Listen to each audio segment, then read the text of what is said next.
ভারত যদি পাকিস্তানে হামলা চালায় তাহলে প্রয়োজনে প্রচলিত অস্ত্রের বাইরে পারমাণবিক অস্ত্র ব্যবহার করা হবে বলে হুমকি দিয়েছেন রাশিয়ায় নিযুক্ত পাকিস্তানের রাষ্ট্রদূত খালিদ জামালি। সম্প্রতি রুশ গণমাধ্যমকে দেয়া এক সাক্ষাৎকারে তিনি কথা বলেন। পাকিস্তানি এই কূটনীতিক জানান, পাকিস্তানের সামরিক হামলার প্রস্তুতি নিচ্ছে ভারত, তবে যুদ্ধ বাঁধলে পাকিস্তানের কাছে ভারতের সংখ্যাগত শক্তির কোনো মূল্য থাকবে না। এছাড়া পাকিস্তান গত শনিবার আবদালি ব্যালিস্টিক ক্ষেপণাস্ত্রের পরীক্ষামূলক উৎক্ষেপণ করেছে। ভারতের কর্মকর্তারা এটিকে খোলামেলা উস্কানি বলে মন্তব্য করলেও পাকিস্তান জানিয়েছে 450 কিলোমিটার রেঞ্জের এই ক্ষেপণাস্ত্র সিন্ধু মহড়ার অংশ হিসেবে পরীক্ষা করা হয়েছে। এরপর রোববার ভারতের বিমান বাহিনীর প্রধানের সঙ্গে আলাদাভাবে বৈঠক করেন নরেন্দ্র মোদী। এটিকে অনেকেই পাকিস্তানে ভারতের সামরিক হামলার ইঙ্গিত বলে মনে করছেন।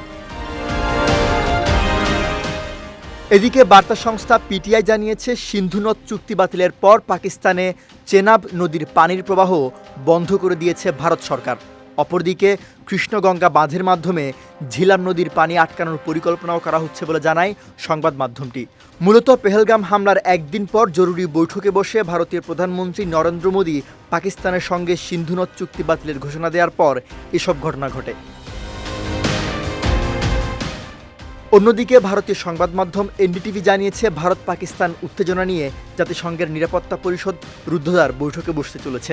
এই বৈঠকে 22 এপ্রিল ভারত শাসিত কাশ্মীরের পেহেলগামে ঘটে যাওয়া সন্ত্রাসী হামলার পরবর্তী পরিস্থিতি এবং ভারতের সিন্ধু পানি চুক্তির স্থগিতের সিদ্ধান্ত নিয়ে আলোচনা হবে। মূলত পাকিস্তানের অনুরোধে এই বৈঠক আহ্বান করা হয়েছে। পাকিস্তানের পররাষ্ট্র মন্ত্রণালয় জানিয়েছে, তারা জাতিসংঘে আঞ্চলিক পরিস্থিতি এবং ভারতের একতরফা পদক্ষেপগুলোর বিপক্ষে বিস্তারিত তুলে ধরবে।